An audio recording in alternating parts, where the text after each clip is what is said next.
Excuse me, এই যে মাস্তান না, এলাকায় নতুন আসছে দেখে চাঁদাবাজি করতে আসছেন।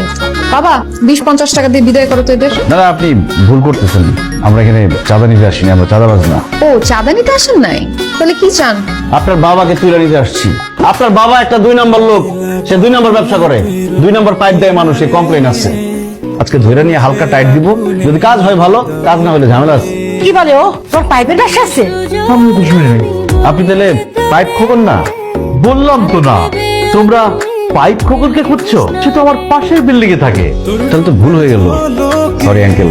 তাই ছিল না, ডিম খোকনের বাসায় এসে তোমরা ডিম না খেয়ে চলে যাবে, আমার তো বদনাম হবে। বাবা তুমি এটা কি বললা? ডিম লাগলে তোমার সাথে যোগাযোগ করতে বললাম মানে? পাড়া মহল্লার ছেলেরা আসছে তো, তাই একটু নিজে প্রচার করে দিলাম। আপনি আবার ভুল করে চলে আসছেন না? জি না, ডিম নিতে আসছি। গতকাল আঙ্কেল বললেন না যে ওনার কাছে ডিম সস্তায় পাওয়া যায়। এইটা আমাদের বাসা, ডিমের আড়ত না। আপনি যদি ডিম নিতে চান, বাবার আড়তে গিয়ে সেখান থেকে ডিম নেবেন, তার সঙ্গে যোগাযোগ করবেন।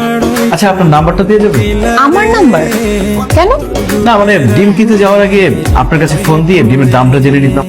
আচ্ছা নাম্বার নেন। আপনি যে আমার নাম্বার নিতে আসছেন সেটা সরাসরি বললেই হয়। কিভাবে বুঝলেন? এটা বুঝতে অনেক বুদ্ধি থাকা লাগে না, কমন সেন্স থাকলেই হয়। তুলুন। এই যে সকালবেলা আপনার নাম্বার নিয়ে কতবার ফোন করলাম, ফোন তো ধরলেন না। ধরিনি আপনার বোকামির জন্য। আপনি যে আমার নাম্বারটা নিয়েছেন, আপনার নাম্বারটা কি আমাকে দিয়েছেন? আমার নাম্বার থেকে ফোন আমি কেন কল ধরবো? ও তাই তো, আমি আর ভাবলাম এত ভাবাভাবির দরকার নাই। এখন আপনি বলেন যে আপনি আমার নাম্বারটা কেন নিয়েছিলেন, ঝটপট বলে ফেলেন। ঝটপট বলতে হবে। আমি আপনাকে ব্যাপারটা খুব সহজ করে দিচ্ছি। প্রথম দেখাতেই আপনি আমার প্রেমে পড়ে গেছেন, এটাই বলতে চাচ্ছিলেন তাই তো? আপনি কি করে বুঝলেন? এটা কোনো রকেট সায়েন্স না। শুনুন, আপনার সম্পর্কে আমার খোঁজ খবর নেওয়া হয়ে গেছে। যে বায়োডাটা পেলাম, ইটস নট দ্যাট ইমপ্রেসিভ। যদিও আমি যখন এখন সিঙ্গেল আছি, আপনি আমার সাথে প্রেম করতে চাচ্ছেন, আপনাকে একটা সুযোগ দিতে তো অসুবিধা নাই, কিন্তু আমার 3টা শর্ত আছে। আমি খুব কবিতা শুনতে পছন্দ করি। প্রথম শর্ত হচ্ছে, আমার সঙ্গে প্রেম করতে হলে আপনাকে অবশ্যই কবিতা আবৃত্তি শিখতে হবে। আরে কবিতা তো কোনো ব্যাপারই না, আমার তো ছোটবেলা থেকে অনেক কবিতা মুখস্থ। এই যে ধরেন বাপুরাম সাপুরে, কোথায় যাস বাপুরে, আয় বাবা দেখে যা, তারপরে ওই দেখা যায় তাল গাছ, ওই আমাদের গা, ওইখানে চলবে না? না, চলবে না।